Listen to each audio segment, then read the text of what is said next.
Committee పిలుపులో భాగంగా తెలంగాణ మధ్యాహ్న భోజన పథకం వర్కర్స్ యూనియన్ ఆధ్వర్యంలో నిజామాబాద్ జిల్లాలో ధర్నా నిర్వహిస్తూ ఉన్నాము. ముఖ్యంగా ప్రభుత్వము సెంట్రలైజ్ కిచెన్ని ఏర్పాటు చేసి తక్కువ ధరలకే ఇద్దామన్న ఆలోచనతో ఒక రోజు రాత్రికి అండబెట్టి పొద్దున ఇవ్వడానికి కుట్ర పడుతూ ఉన్నది. ఈ మధ్యాహ్న భోజన పథకాన్ని పూర్తిగా నిర్వీర్యం చేయడానికే పాలకులు చేస్తూ ఉన్నారు. ఇది సరి అయింది కాదు. సెంట్రలైజ్డ్ కిచెన్ని వాపసు తీసుకొని ఉపసంహరించుకోవాలని చెప్పి ముఖ్యంగా డిమాండు. రెండవది మేనిఫెస్టోలో కాంగ్రెస్ ప్రభుత్వం పెట్టిన 10,000 రూపాయలు ఏదైతే ఉన్నదో ఆ 10,000 రూపాయలు వెంటనే ఇవ్వాలని చెప్పి రిలీజ్ చేయాలని చెప్పి చెప్తా ఉన్నాము. రెండవ విషయం ఏంటంటే మధ్యాహ్న భోజన పథకం కార్మికులందరికీ కూడా నిత్యావసర వస్తువులు, కోడిగుడ్లు, గ్యాస్ సరఫరా చేయాలి. నిజామాబాద్ జిల్లాకు ఉన్న 3 కోట్ల రూపాయలు వెంటనే విడుదల చేయాలని చెప్పి ఈ సందర్భంగా డిమాండ్ చేస్తున్నాము. ఈ సమస్యల మీద పరిష్కారం కాకుంటే రాబోయే దసరా అయిన తర్వాత సమ్మెకి వెళ్తామని చెప్పి ఈ ప్రభుత్వాన్ని హెచ్చరిస్తూ ఉన్నాం.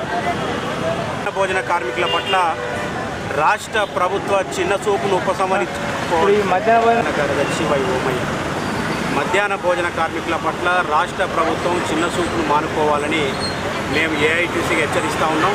మొన్న వారం రోజుల క్రితం స్వయంగా ఈ రాష్ట్ర ముఖ్యమంత్రి రేవంత్ రెడ్డి గారినే ఏఐటీసీ నాయకత్వం కలిసి మెమోరాండం ఇవ్వడం జరిగింది. వీళ్లకు దాదాపు ఈ రాష్ట్రంలో 45 నుంచి 50 కోట్ల రూపాయలు మధ్యాహ్న భోజన కార్మికులకు బకాయి ఉన్నది.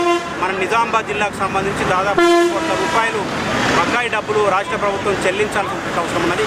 ఇవాళ ఎన్నిసార్లు డిఈఓ గారిని, కలెక్టర్ గారిని కలిసినాం, బిల్లులు చేసినాం, పంపించినామని చెప్పేసి చెప్తా ఉన్నారు. ఫైనాన్స్లో ఉన్నాయి బిల్లులు అని చెప్పేసి చెప్తా ఉన్నారు. ఇవాళ మిగతా వాళ్ళకి, ఇవాళ రైతులకు కానీ మిగతా వాళ్ళకి బిల్లులు వేస్తూ ఉన్నారు. మరి వాళ్ళ పేద పిల్లలకు భోజనం పెట్టేటటువంటి మధ్యాహ్న భోజన కార్మికులు వీళ్ళంతా కూడా పేద కార్మికులు, పేద ప్రజలు.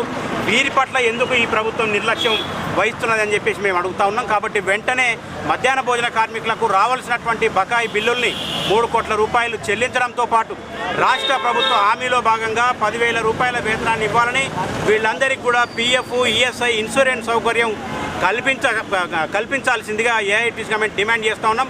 ముఖ్యమంత్రి గారు సానుకూలంగా స్పందించడం జరిగింది. కానీ మేము కోరుకునేది స్పందించడం కాదు, వీళ్ళ సమస్యలు పరిష్కారం కావటం. వీళ్ళ సమస్యలు పరిష్కారం కాకుంటే అవసరమైతే అక్టోబర్ నుంచి సమ్మెకైనా సిద్ధంగా ఉన్నామని చెప్పేసి రాష్ట్ర ప్రభుత్వానికి తెలియజేస్తా ఉన్నాం.